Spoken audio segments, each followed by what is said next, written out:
श्रीमद् भागवत के महात्म्य में जो आत्मदेव ब्राह्मण का प्रसंग वर्णन किया जाता है, तो वो पुत्र की प्राप्ति के लिए बहुत से पवित्र साधन भी किए, लेकिन उनको पुत्र प्राप्त नहीं हुआ। अंततो गत्वा वो निराश होकर के करने के लिए जंगल में गए थे। दैवी योग से भगवान की कृपा से उन्हें संत मिल गए। प्रणाम किया। संत ने कहा आप उदास क्यों दिखाई दे रहे? बोले हमारे संतान नहीं है, सब कुछ है, सुंदर पत्नी है, वैभव है, सब है, संतान नहीं है। संतान ना होने के कारण मैंने बहुत से उपाय किए संतान प्राप्ति के, अब मैं निराश होकर के यहाँ करने आया हूँ। ऐसा जीवन किस काम का? घर में जाता हूँ सब सूना सूना नजर आता है। संत ने उनके भाग्य की रेखा को पढ़ा और कहा 7 जन्म तक तुम्हारे प्रारब्ध में संतान नहीं है। तो उन्होंने कहा हमें प्रारब्ध से मतलब नहीं, यदि आप संतान दे सको तो मैं जीवित रहूं, आप संतान न दे सको तो मैं शरीर पूरा करने आया हूँ, अभी आपके सामने ही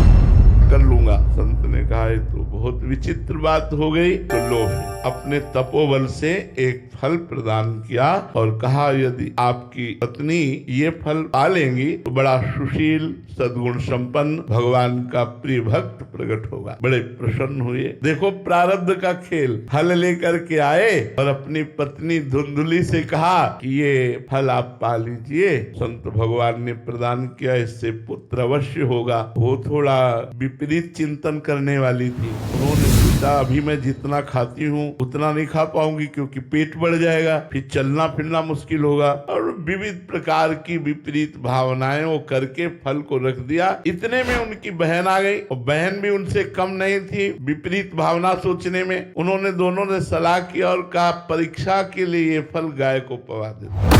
प्रारब्ध ने कैसा मारा झटका कि सिद्ध महापुरुष के द्वारा दिए हुए फल को गाय को खवा दिया। और बहन ने कहा मैं गर्भवती हूँ, आप गर्भवती का नाटक कीजिए, जब हमारे संतान होगी मैं आपको पहुंचा दूंगी, आप अपने पति से हमें धन दिला दीजिएगा, बात बन जाएगी। तो गाय से गोकर्ण जी प्रकट हुए और उनकी बहन से जो पुत्र लिया धुंधुली ने तो अपने नाम के अनुसार धंधकारी रखा, जो महान पातकी और दुष्ट आचरण वाला, जिसके लिए श्रीमद् भागवत का श्रवण गोकर्ण जी ने कराकर और उसे मुक्त किया। तो इस प्रसंग से पता चलता है कि संत भगवान ने तो प्रारब्ध बदलने की पूरी चेष्टा की, लेकिन क्या बदला? क्या प्रारब्ध ज्यों का त्यों रहा। धुंधुली का गर्भ में कोई भी संतान नहीं आई और वो फल गाय को, नहीं तो अगर पा लेती तो पक्का संतान होती, क्योंकि वो संत के द्वारा दिया हुआ फल वो निष्फल